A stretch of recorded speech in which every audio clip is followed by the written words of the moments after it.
You're up, Josh. Are we live? Good morning, friends, and you are our friends. Welcome to the Green for Life podcast,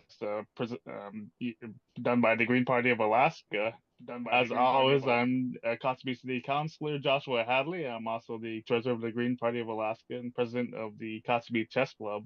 And I'm joined by from across the across the country, all the way in Maine, John Olson. Good morning, John. Good morning, Josh.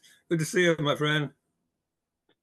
Yeah, good to see you too. I hope you're keeping warm. We're having a bit of a heat wave here. It went from negative 40 throughout the week to today it's 5 degrees. It's a real heat wave. We got down to 12 degrees last night, 12 above, and it's probably about 18 now here in Maine. We've had a couple of 2 or 3 days that it went down to zero at night, but hasn't gone below zero yet. Good, good. In a bit, we're gonna be joined by Zach Carter from the Free and Equal Foundation. I believe it's the foundation. They do the third party debate. Well, I say third party debates. Like I've seen other people like lower. Not they're not quite getting Trump or Mitt Romney, Obama, Biden, but I've seen like perhaps they got lower, lesser known Republicans and Democrats sometimes. But we're gonna be joined by him after we, as you know, audience, if you've been watching, we do a news segment for the first part of the show, and we don't like to break the news here. We like to fix it. So first thing I wanted to talk about was, getting a little bit personal here. I say we don't like to be too Alaska centric, but yeah, I've talked about doing this a city council meeting on Ordinance 2401 that was over a fee schedule, and you know the news is it didn't quite go my way, and I had to reflect as a politician what could I have done and what I've done wrong? And I feel like I've not gone out there and made enough allies. So that's something I'm gonna be working on. I'm gonna start meeting up with people, having coffee and whatnot, and building a coalition because I gotta start doing something to be able to get the policy I want passed. Makes sense. Yeah. Yeah, and yeah, right now I've been wanting to educate myself, and right now I'm working on the eco districts course, and my goal, if I'm not quite sure what it takes to do the test, I'd like to be accredited by the end of the month, or maybe if like I have to pay something, maybe the beginning of March, but we'll see. I'll talk to Robert Shields, our chairman, is a one accredited person in Alaska, so if anyone else would be interested in that, we could talk to them. But I feel like I can go more about that in the future. So John, did you have any news segments? I know you're in tune with what's going on. Yeah, nothing that leaps out at me right now. I can respond to questions, but I don't have anything in mind right this minute. Well, we talked about it seems like there's a big crisis at the border. Oh I'll give yeah, some background. There's a lot of people coming in. So the Trump yeah. administration during COVID, I believe it's Title IV they put in, and the idea is, Okay. with the pandemic going on, we don't want people just coming in and bringing more of like COVID into the country. So what they did was, we're gonna immediately take you and just plop you on the other side of the border, and they kept doing it, Mm. and now there's without because of this policy, all these people were just sitting there or trying to get back in, and now it's just increasing, so we haven't taken care of the problem. Exactly. Yeah. Something like 250,000 people came in just in 1 month. The past month it was like 250,000 people. It's ridiculous, and I've been watching that. There was an interview with Tucker Carlson and Brett Weinstein that I got to see, and he went down there. Weinstein did, and he was appalled to see how organized this is. I mean, it's not just random people that want to come. It's actually they solicit. There's these gangs that are making a lot of money uh, on this. They have like, especially they're worried about thousands of military age men coming. They're not coming with families. They're coming on their own. And what is that about? So he was quite concerned about that. If there's some sort of a plot, particularly um, from China. Um, so that was quite concerning. And also, Well, speaking and of, yeah. also one quickie thing here, there was also on camera a jaguar had crossed from Mexico into the U.S. The first one they've seen in decades, I think. And Oh, there was a clear as a very clear. It was a jaguar oh, with that's a pretty camera cool. that set up a camera, out in the area. And so it wasn't with the person, but the camera clearly showed it up really close. Okay, over. So I was just gonna say, there's so much like hoopla, maybe from one side a lot, but there's so much hoopla about like between the Democrats and, well, a lot from the Republicans about immigration, and I get really annoyed by it because I mean the Biden administration, just talking about the past couple of years, but we could probably go back decades. Is the Biden administration has the exact same policy as the Trump administration on immigration. So, what the Green Party of Alaska, I don't know the Green Party as a whole, of the United States, but we're pushing that, there ought to be a border city. Like I realize, with all these numbers of people coming in, it's difficult to like there was the controversy of the concentration camps, and I like the one thing I could be like I understand is there's so many people coming in, so I think it sort of calls for a border city, not for not necessarily for Americans to live in, like some people are gonna have to live there for sure, but I imagine they would love to get a job doing something, but for immigrants to come in and be processed like either yes, no, and like we need to do things like hire more judges, like there's not enough immigration judges, so something different has to be done, but so far if we just if we don't, you know, at least push these people, offer an alternative, or get some, do something. That's how I keep saying, but Okay, okay. Well, let me take it from there a little bit further. Yeah, indeed, there has to be right now it's chaos, and it seems to be the people in charge seem to be the Mexican cartels. It's not, and the border guards are absolutely overwhelmed and demoralized. They don't know what to do with all these people. They just come in waves, and there's you don't know who they are, where they're coming from, but and most of them don't really have an asylum claim. They just say that they want a better life. Very vague. And there seems to be some agendas that may not be in our best interests. And but on the other hand, one needs to be compassionate. When a mother with children come over, you got to take care of them. And the cities, they're being put on the buses to go to the big cities, and the cities now are becoming overwhelmed. So this has become a bipartisan issue because they're being put up, they've been being given money, they've been given places to live, and the local folks are saying, "Hey, I'm poor too. You didn't do any of this for me. What's this? All these people that are strangers coming in and taking all our resources." So there's a genuine resentment there that's understandable.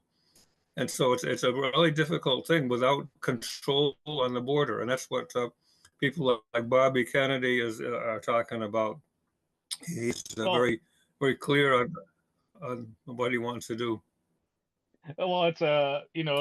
it's it's at 10 o'clock, and this is the time we like to introduce our guests. We have Zach. We're joined today by Zach Carter from the Free and Equal Foundation. Hey Zach, how's it going this morning? Thank you so much for having me. And yeah, life is wonderful. Really excited about what we've got going on at Free and Equal and the possibilities for shaking up our entire political system at the national level. So Zach, before why don't you tell us what Free and Equal is? Like, what is this organization? What does it do exactly? Yeah, so Free and Equal was founded by Christina Tobin. She was Ralph Nader's ballot access coordinator back in 2008. And they were at an event together, and Mr. Nader said something to Christina along the lines of, I could get interviewed by everybody here, and it would only be a fraction of the attention I would get if I was at the presidential debates. And that's when a light bulb went off in Christina's head, and she decided, well, let's just have our own debates. And she moderated that first one by herself between Ralph Nader and the Constitution Party candidate. It was on C-SPAN 2, and you really had to know it was going on to know it was going on. Um, didn't have a huge audience, but she stuck at it, and in 2012, um, we I joined the team, and we managed to bring in Larry King to moderate a debate that um, the Green Party candidate, I'm yeah, happy to say was that, and that one got a lot of attention. 2016, our big name was Ed Asner. I didn't know who he was. 2020, we had a Pulitzer Prize winning journalist, Chris Hedges, but very few people know who he is. This year, we're working on taking luck out of the equation and just working with a speakers agency to bring in a really big name to moderate because we know from experience that that's what gets eyeballs.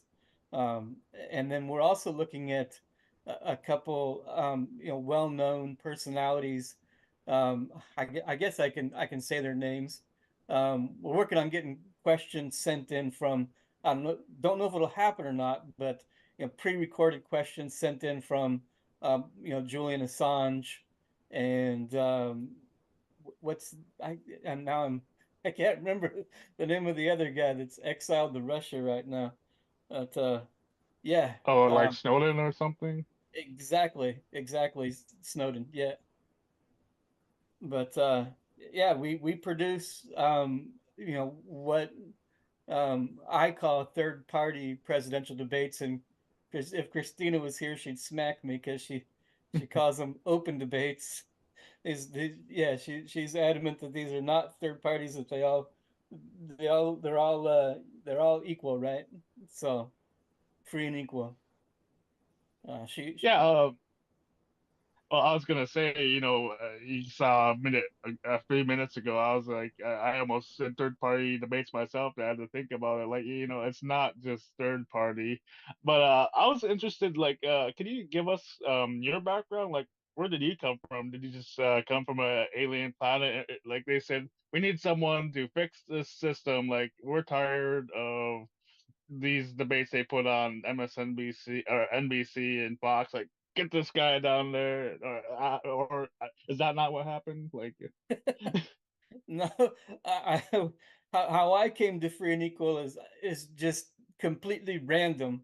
I was watching Amy Goodman's Democracy Now, and I wasn't really watching it. I just had it on in the background. Um, and but she was interviewing a guy from an organization called Open Debates, and he was talking about yeah, the history of the presidential debates, which I didn't know up until that moment, with the how the Commission on Presidential Debates was formed and how they literally created conditions that pushed the League of Women Voters out of the debate business. And then his solution was a lawsuit. And having followed Green Party and Libertarian candidates since I got turned off from the Democrats back in 92. So yeah, going back to 93, I knew there had been lawsuits against the commission before that didn't go anywhere. So I was just thinking, well, what would work? And I remembered Christina's debate in 2008. And so I had this idea that she needed a celebrity moderator. from personal experience, just on a local level in Seattle, I was a very poorly paid athlete. I was a distance runner. I had a contract with a shoe company and a clothing company, and to try to keep them happy, I was doing things to get my picture taken, to get on local television, radio, with athletes that were, better known than I was and definitely better paid. So I knew it worked. So I called her up, and told her, the quickest way to make someone famous is to sit next to somebody who already is. And that was enough for her to offer me a job, by the end of the call. And Hmm. again, just got stupid lucky with Larry King that year. But yeah, that's how I came to Free and Equal. I thought I was just sharing an idea with Christina. I didn't think I was, yeah, applying for a job. I definitely didn't come from outer space. Came from Well, Seattle. John, did you have a question for our guest here? Yeah, just congratulations, and I've been aware of Christina Tobin for a number of years, and her efforts to try to bring democracy to the U.S. Uh, it's definitely lacking. So, and it looks like she found a good ally in you. So, congratulations to you on that. And so, who have you got lined up so far this year? For candidates, that's where the drama is. So we had, um, doing things differently this year than we have in the past, where we've waited for the parties to nominate their candidates and then we had debates. We had our own poll, um, and with, the intention of inviting the top six candidates. Um, and we used blockchain technology to keep track of, one phone number, one vote kind of thing. But it seems that, there was a lot of, I don't understand tech. I'm not a tech person. I use it to communicate, but, the behind the scenes stuff I don't understand. But I guess there was a lot of fraud in our poll, and thanks to the blockchain, they can find all of that. And it sounds like some of the top six are going to be, yeah, not no longer in the top six after they sort through, everything there. But it does sound like Jill Stein will be, will be getting an invite. I've been talking with Kathy, her campaign manager. They're wonderful. Um, Jill Stein's still, my favorite of the presidential candidates that I've had the opportunity to have a beer with. She's still my favorite presidential candidate to have a beer with. So Jill made the vote. Can you explain like how the voting worked? We did have Daniel Tweed, who was I speak as if it's a passing. He's running for vice president under Tom Ross in the Trans Humanist Party, and he suggested when we had him on the show to do the vote. So can you explain the ranked choice voting system and Jill got top six? Could you tell us who the other five are? I don't know how it's gonna shake out because I know that we've got Colin from a blockchain company called Nexus that is sifting through all the data. But it sounds like two of them, might be disqualified, um, but not Jill. And Okay, I and don't want can to. I ask? Can I ask what steps are you taking to make sure there's a diversity? Rather than you know, I'm not sure. What the criteria are for participation. Could you maybe go into that a little bit? You want a good diversity of folks that are invited in. Oh yeah, definitely. Yeah, we've got, people that, well, Jill Stein, who has, run under the Green Party mantle in the past. We've got a couple libertarians. Peter Sonsky might move back into the top six after things shake up, and he's an interesting mix of what I would call, more traditional conservative and liberal viewpoints with Mm. the and Christian on top of that. Um, and it sounds like yeah, RFK Jr. might move back into the top six, and we got Dr. Cornell West. Yeah. So without um, yet pushing diversity, it's happened anyway. Yeah. I think Well, yeah, yeah, our fan Kennedy is base is already very diverse. polling. It's like 22 to 25%, and among the people that are 35 and under, he leads both Biden and Trump, who I refer to as Mr. Awful and Mr. Terrible. Well, that's something we also wanted to talk about. Is this is like the election no one wants, and one of the main issues is, these guys are really old. Like, I mean, they're almost 80. Like, I'm not saying people that age are bad. It's just like, for a job like that, like, not that they can be Right. useful doing other things, but like to be president, I think you gotta have it like some stamina. Yeah, especially when their behavior on both sides for different reasons is very questionable. I mean, this is like scraping the bottom of the barrel. Where did these guys come from? Is this the best this country can do out of 350 million people? Is this the best we can do? Obviously, Yeah, no. yeah. So Zach, I was interested. Can you tell us about the history of presidential debates, or at least on television, or well, on I think the first one was Nixon Kennedy, and it was done by the League of Women Voters, or I might have that wrong. But can you tell us about that history and what happened with the league, and where debates are at now?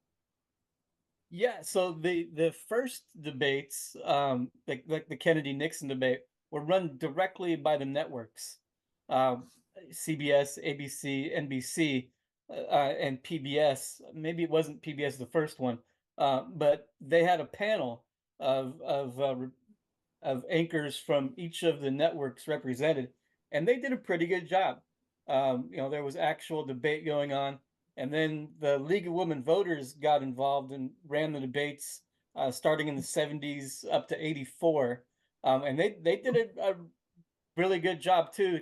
Other than the inviting alternative voices and people from other parties, but at least there was debate going on. There were hard questions. They didn't know what was coming at them. They didn't get insider information like they get now.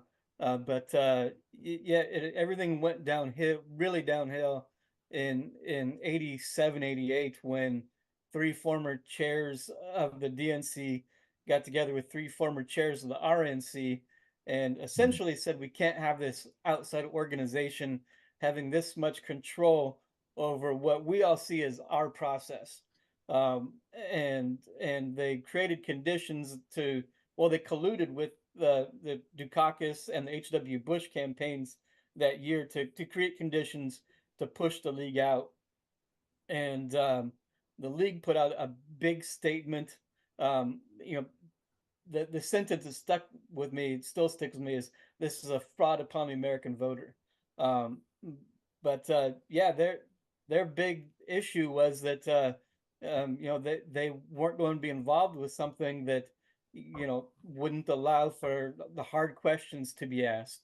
That candidates would have a good idea of what was coming at them and would be able to prepare the one-liners that we get now at our supposed debates. um, and yeah, pushed the league out, and they have gone downhill ever since, to where all we get now is one-liners and yelling at each other. Yeah, and so what do you think about this year, 2024? Is this a big election year? What are your thoughts I on? think if free and equal doesn't really put a stamp on things this year, that we need to just pack our bags and go do something else, because I don't the two major parties have are giving us candidates that are so disliked by such a huge chunk of the country that, yeah, this is our time to really take things to another level. Um, there's been attempts to reform the commission in the past. Other than the lawsuits, there was the Citizens Debate Commission that had some pretty big people behind it. And then there was the Open Debates Organization. Again, they were going with, demanding that harder questions be asked, and then the lawsuit. But yeah, I'm a really big fan, and so is Christina, of Buckminster Fuller. And one of the things he said is you don't fight the system by fighting the system. You create an alternate system that's better than what the system was, and you become the system. So so that's what we're running with here.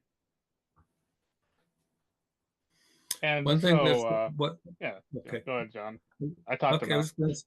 yeah, I was just gonna say, when it comes to governor's debates, Maine has been pretty good when we've had Green Party candidates for running for governor and or recently with Lisa Savage running for U.S. Senate.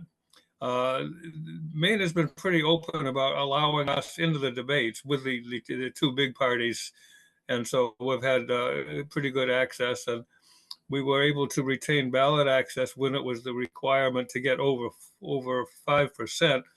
We had close to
yeah, alive and good, about 90 miles north of Fairbanks. But yeah, I felt very lost until I found Free and Equal. Um, the military does a really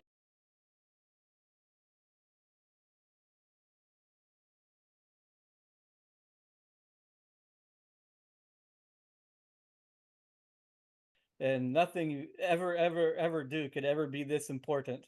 And to find something important for me to do with my time, just um, as important I think as um, well I went through an immersive PTSD program through the VA for about 4 months.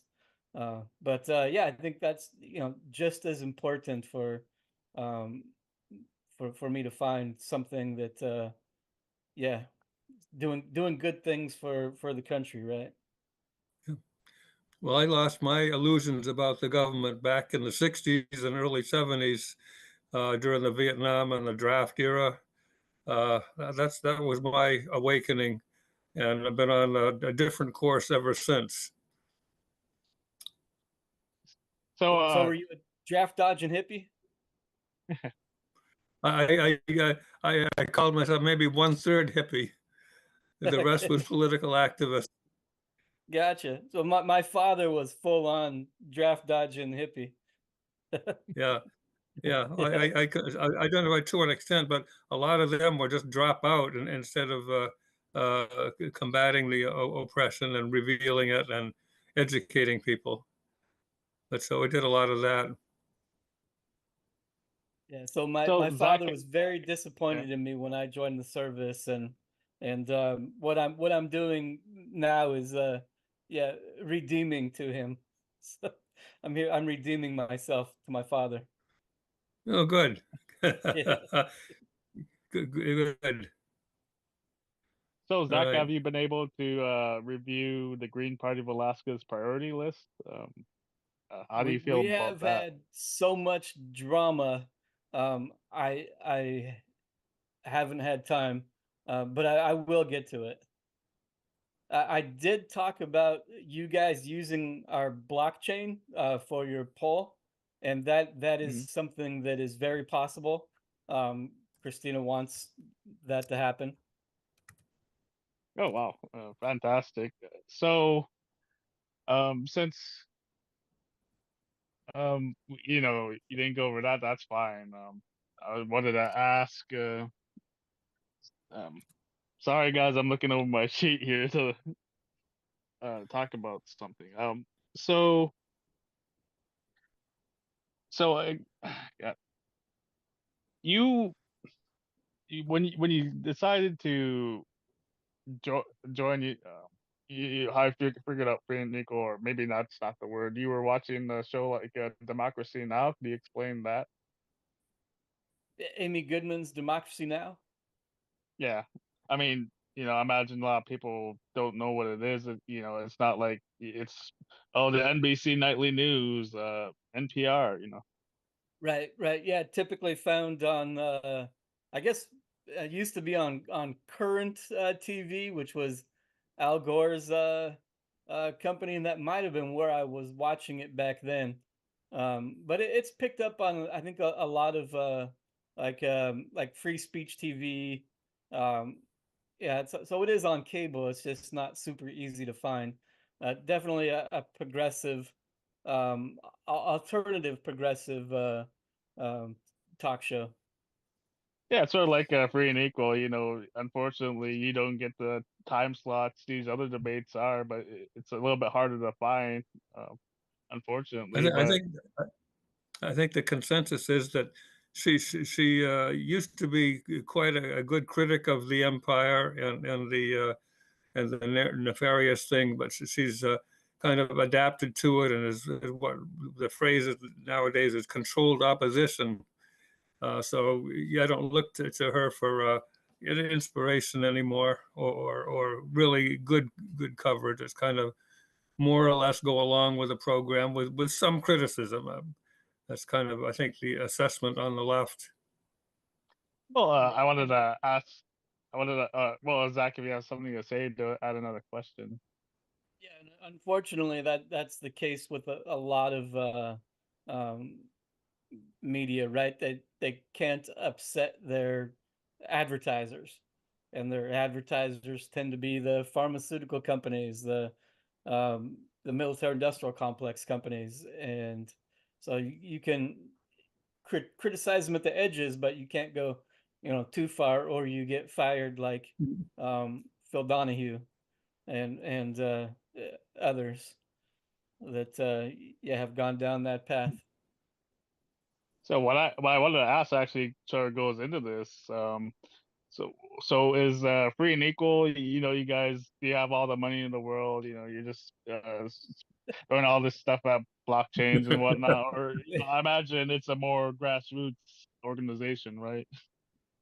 We are completely volunteer driven, um, and 100% grassroots. All of us are, incredibly passionate about this.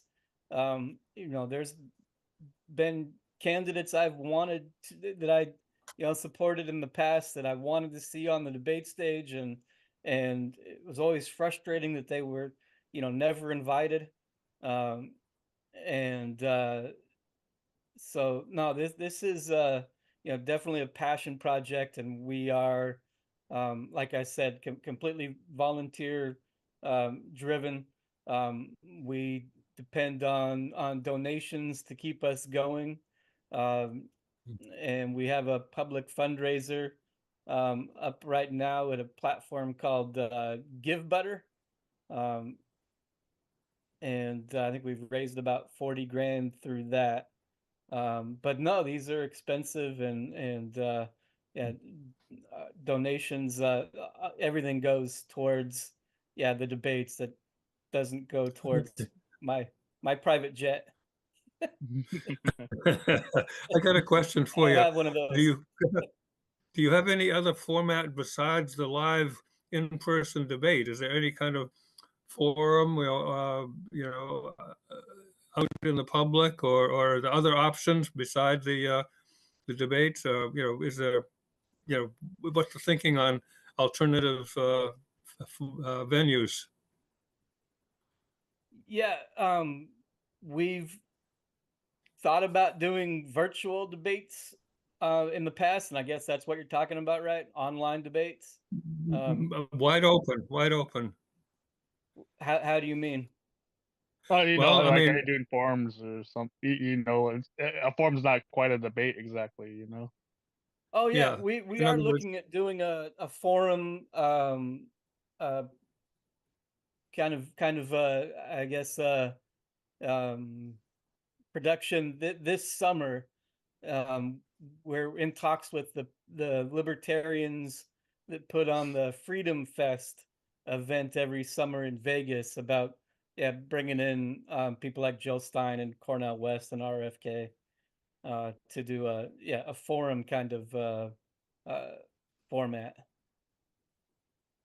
where okay. we're, yeah, not That's, confrontational and yelling at each other. Just, well, you really, really, yeah, yeah. I hopefully no remember, yelling at each other at any of our debates. But I remember Well, when as one, when Trump yeah. when Trump ran the first time.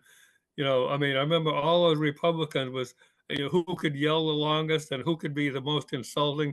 It was like a fifth grade, the fifth grade production. It was embarrassing, and these people were trying to be president. It was just awful. right. So yeah, we hope our candidates are all more adult than that, and I think they are. They have been in the past. Yeah. Well, I wanted to ask, considering you know how debates have gone, you know, with the wild arguing and that type of thing. I was gonna ask, does free and equal have? I mean, what's the wildest thing you have? And has it even been the candidates? Has it been technical difficulties, like people running their hair, running around with their hair like their hair's on fire because something went wrong? Yeah, nothing too crazy like that at any of our debates to date. You never know what tomorrow may bring, though. Um, Yeah, Yeah. no hair on fire. Um, I guess sometimes it's a little too friendly almost. Like you wish somebody would do something that's going to make some news. But yeah, I guess the Constitution Party candidates sometimes can be, kind of colorful, and you know this and in that they disagree with just about everybody else on stage. Well, I'm glad that like these debates are a lot more controlled, but not just by you guys, but the candidates. So, um, we're wrapping up soon. So something I want to ask is, Zach, where can people learn about your work and what you're doing? Yeah, freeandequal.org is our website, and there's yeah a lot of the history of the organization is up there, going all the way back to 2008. There's You can find our old debates as well, um, and there's a really bad picture of me on the team page that I probably want replaced. Um, but yeah, freeandequal.org. And yeah, appreciate anybody visiting the site and checking out what we've done and what we're doing. Or were you interested in plugging like a website for you, or I don't know if you're doing that sort of thing, but are you looking to talk to people on the social medias like Facebook or Um, X? I I can be found on LinkedIn. Um, it ZAK Carter, Zach Carter. That's the only social media I personally have.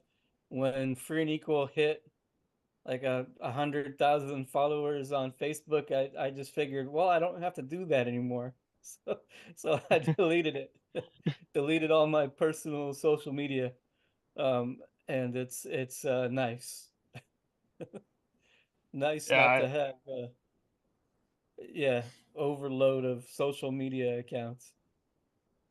I agree, and I sort of did the same thing this summer, though. I made new accounts just to like be a little active and share things. I'm not too into it anymore. Like I'm not checking Facebook messages and whatnot. And part of it is I'm a politician now. I'm like I could just go into something and, oh, you're violating the Open Meetings Act over social media. Like no thanks. but I guess since we're at the end of the interview, this usually takes a couple minutes anyway. Uh, Zach, do you have a call for action for the viewers? Your party, Free and Equal Foundation. So, what I like, say someone's listening to this or they're fired up. How can they volunteer? Can they donate? Oh, absolutely. Yeah, absolutely. And I guess the call to action right now would be to, if anybody has a question they would like to, to have, read out and asked of the candidates when they're on our stage at the end of this month, they can go and do that. But also, we're looking to build out our coalition of supportive organizations, media outlets, parties, even companies. All we ask of our coalition members is that they share news of our debates before they happen. There's no fees, no rules. We're not gonna, complain that you're not sharing enough or anything like that. But yeah, we're looking to build out our coalition, um, and yeah, and then yeah, I think that's yeah, that was so key, and has been so key to getting word of our debates out there is building out that coalition to help spread the word organically. Yeah, I What imagine what it's a would you lot better call than. success?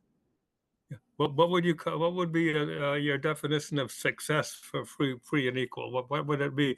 You said yes, we've done it. This year, um, getting more eyeballs on our debates than the commissions.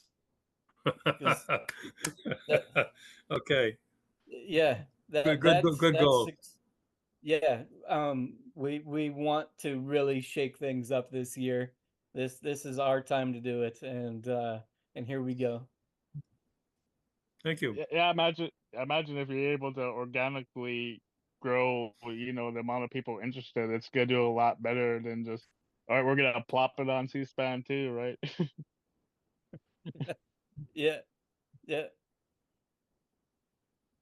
Absolutely. So, um, I was thinking about this, and my call to action is actually involved too. I decided that I'll give $5 to Free and Equal, and as someone who pays for some streaming services, like, I actually been doing the thing where I had to look at my bank account and like, am I even like using that anymore? Like, let's get rid of that. I had to do that the past couple months to, budget better. But I'm gonna be watching all these debates, and it's probably, y- you know, I like that this is happening and what the work you're doing. So I decided to throw a couple bucks your way. Like, I imagine like anything would help, right?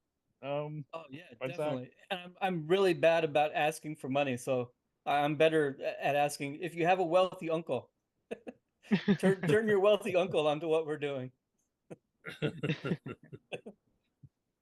So yeah, absolutely. Check out freeandequal.org, and if you got in a dollar, or something like a price of a cup of coffee would absolutely help. As far as I understand, you don't have to be a Rockefeller or you know to be able to help. What about you, John? Do you have a call for action for the people?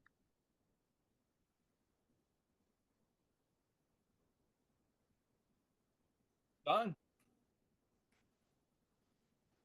Yeah, You have a shoot, I call just to saw. action, John. Oh, uh, I don't have anything more for Zach right now. I, I'd like to talk a little bit about some of the things up in here in Maine that are not related to this particular subject that have to do with organic gardening and CSAs. So if that's something that I can talk about, is this a good time to do that? Yeah, this is the segment to do it, John. Oh, okay, all right. Well, let me read. There's this good one book here, or not a book, but it's a journal of the Maine Farmland Trust, and what they do is to ensure that young farmers have a way to get on the land, and they work with older farmers that are ready to retire, but they don't want their land bought up by developers and turned into another subdivision. So they work on pairing them together, finding creative financing and so forth. So they've done a lot with that.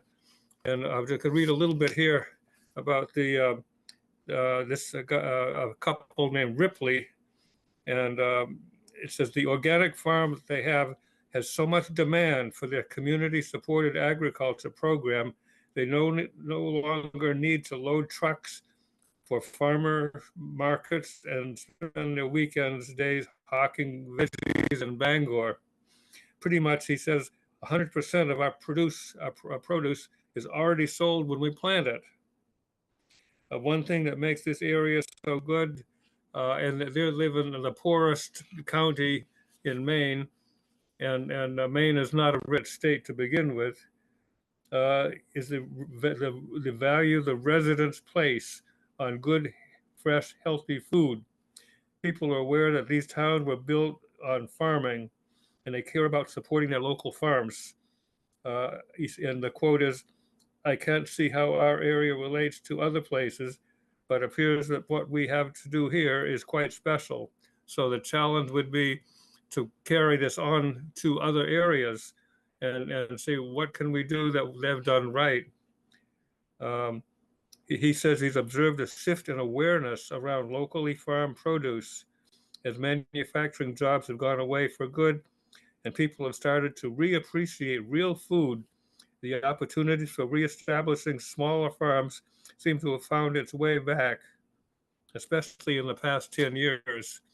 So organic farming is pretty big here in Maine, and they're small farms. There's no very few mega farms. Of course, we do have some large production of blueberries. They call them wild blueberries, but they're semi-cultivated.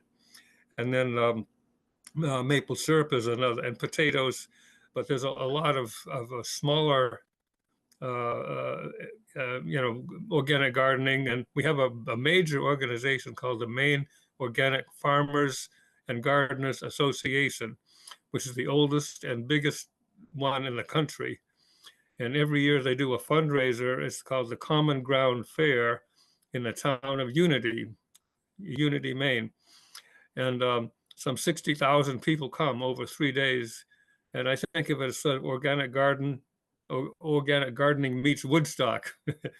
It's a very much a pleasant place. They have music, and they've got demonstrations, and dozens of the social organizations are in tents to promote the various constructive things to be doing, and that's gone on for years. So I've been there a number of times. Okay, And so John, just this before we wrap up, I'll comment like you said something very interesting. Younger farmers are going to older farmers. Like I didn't want to be when I was talking about Biden and Trump, I didn't want to be disparaging to old people. There's you know you ought to go to these people, and I mean, who've been there, done that. They're a wealth of information. It's a resource that I mean that you can't replace until you get older yourself. but yeah. yeah, thanks for that, John. And I think that like if you're looking to get into farming, yeah, or even me, if I wanted to, if you live here in Kotzebue, or we're in Florida where Zach lives, if you want to figure out like how did people do food before outside, or going to having to go to the store, like that's who you go to figure it out. And so it's I think it's been a fun episode. So that's our show today. Um, Shout out to Robert Shields, the producer of the show, Justin Belanger, who's at the booth. We're joined by Zach Cotter of the Free and Equal Foundation. Thanks for joining us, Zach. Yeah, thanks, Appreciate you Tony. being here, Zach. Yeah, thanks, Josh, Robert, John, and Justin. It's been a real pleasure. Yep, it's been great having you here. So this Green for Life is a production of the Green Party of Alaska. You can find us on YouTube, but we'll work on more platforms. I keep saying it, but I promise. and we're here every Monday morning. We're live, and I think we're doing a better job of being able to go live instead of just uploading the content. So if for sure, but if it's gonna be there on the site if you can't be here with us at 6 in the morning, 6 7 in the morning. So hey, if you can't be here live, or if you're wondering how can I find the content, subscribe. It's pretty easy. But another thing that's helpful is if you want a notification, hit the bell. It really helps us as well. And yeah, yeah, every Monday. So thanks everyone for joining us, and have a good rest of your day.